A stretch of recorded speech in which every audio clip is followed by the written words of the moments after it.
Hi everybody, welcome back. It's Monday and we're wrapping up chapter 13.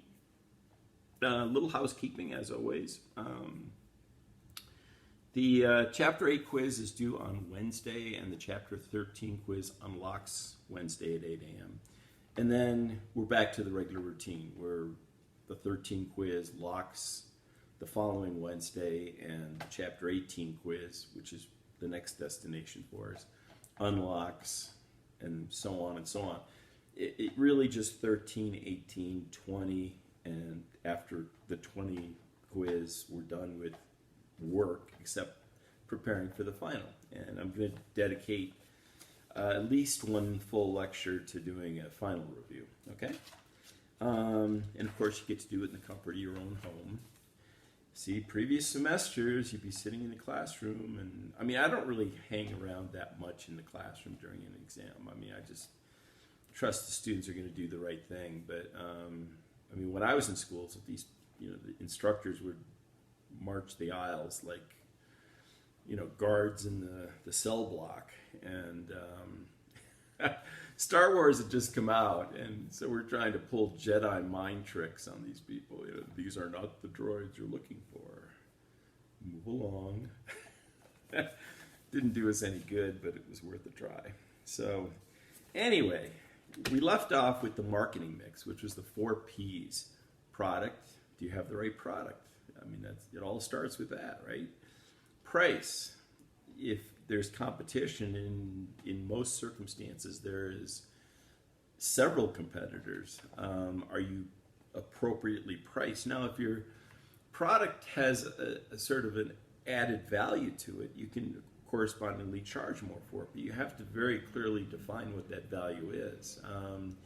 And that, by the way, is a discussion you'll have with customers when you're negotiating price, because you have to get the customer out of the mindset that you're selling a commodity to them, okay? What I mean by that is if they perceive your product to be exactly the same as all the competition, it's a race to the bottom as far as the customer's just going to play you off everybody else to bid the prices lower and lower. So what you need to do is sort of stop them in their tracks and say, well, look at the value we're providing.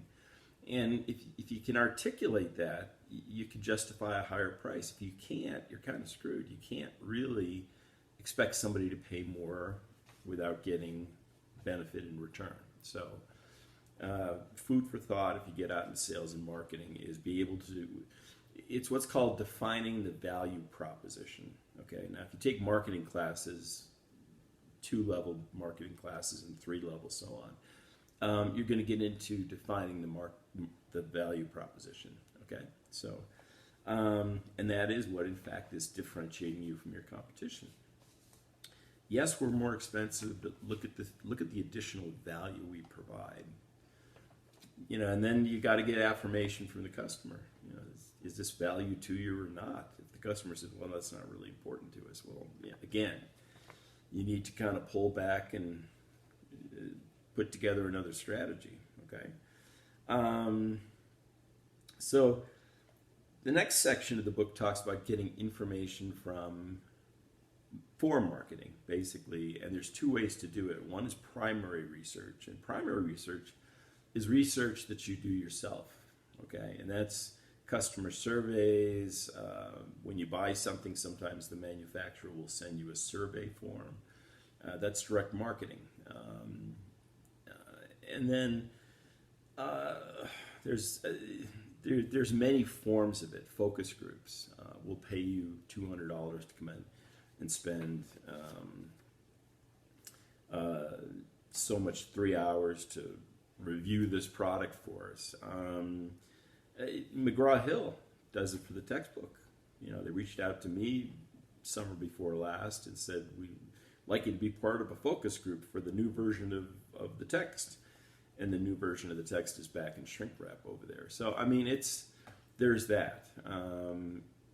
Now, one project I worked on, which was kind of interesting, I signed a non-disclosure. I kind of doubt it's still in effect because everybody's doing what they're doing right now, so there's no secret out there to it.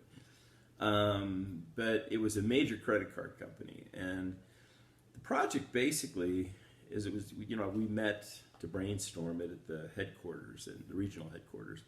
And the way it was laid out to me was, okay, when a customer swipes a credit card, that credit card swipe, we consider that to be an event, okay? And if you aggregate these events and look at the whole picture over a period of time, say a year, maybe even 2 years, it paints a very vivid picture of that person. I mean, we know what types of food they like, what types of car they drive, what types of clothes they wear, what types of spare time hobbies they have. Do they like to eat at McDonald's, or do they like to eat at a fancy steakhouse? I mean, what type of vacations do they take? Where do they take them? Again, what are their spare time hobbies? The credit card company person, the lead on the project, says, after a couple of years, in many cases, we know the customer better than their spouses do. We know what type of beverages, the foods, the clothes, the travel, the extracurriculars, all that. We have a very well-defined profile built out on the customer. So that's excellent primary research, but it also becomes secondary research. Now, secondary research is when you go to a third party to get your information. Okay, that could be trade magazines, that could just be local business newspapers. It could be research firms that you pay for the research. This credit card company would sell this. They wouldn't give names behind it, but they'd say, okay, in this city, in this income bracket, these are the hot buttons for these people, and we can tell you that they purchase these products. And so, companies will grab onto that and tailor their offerings accordingly. So, a little creepy when you think about it. Just again, but this is the computer age. These people, data is money.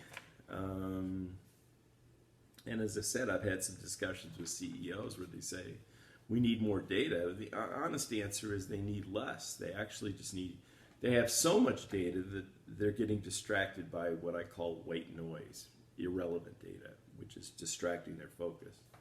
So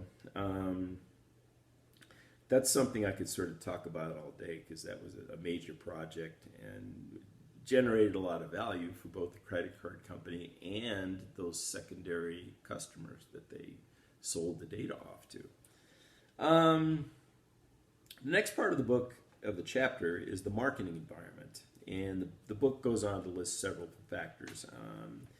The first one is global factors. Well, clearly with COVID-19, globalization and global trade's been crimped, global travel's been shut off. So those factors are sort of lurking in the background, but they're not really as much of an active issue as they used to be. So there's that. Technological factors, everything, cell phone, tablet, you name it. These things change very quickly, right?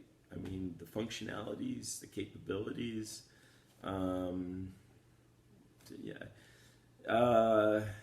security systems. I'm trying to think of the name of the major ones, but SureSafe or Ring the doorbell one. I mean, you look at these things, and 10 years ago they didn't exist, but now people, that's the first line of defense for their homes. So you've got that.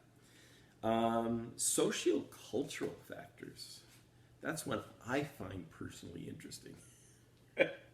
Because the fastest growing age demographic, people like me, geezers. Yep. That's right. And so case in point is, there's an organization called the American Association of Retired People, AARP, and their membership has grown simply because the 55 and older demographic has continued to increase in size, and it is the fastest growing age demographic. And sort of the thing that always two things strike me funny is my brother every year symbolically sends me an AARP membership card to remind me that I'm getting older, and I simply tear it up and stick it in a return envelope and mail it back to him. Postage due, and I can get away with it. And then the other is bands from the 80s that used to be very popular. Musicians who were at their top used to fill arenas in the 80s. Well, now these folks are in their 60s, and their customer base, the biggest, most rabid fans they had, are also in their 60s. Now, 30 years ago, if they got a call from AARP wanting to do an interview or an article, those people couldn't hang up the phone quick enough. It's like that was the biggest insult is, you're trying to put me in front of the geezer crowd. Somebody sent me a copy of AARP magazine with Bruce Springsteen on the cover, who is an icon of 80s music. And it turns out that a lot of these 80s musical heroes, movie stars, etc., kind of getting a little long in the tooth. And again, they're in their 60s, which is their audience is too. And they're trying to keep visible, they're trying to keep their profile up there, trying to stay in the mainstream in a nutshell. And so now they're reaching back out to AARP and saying, hey, I'm available if you need if you need to interview anybody. I just wanted to let you know that if you're looking for an interesting story or a cover photo, give me a ring, And again, these people 30 years ago wouldn't have anything to do with AARP, Funny how times change. Competitive factors, when we talk about the marketing environment.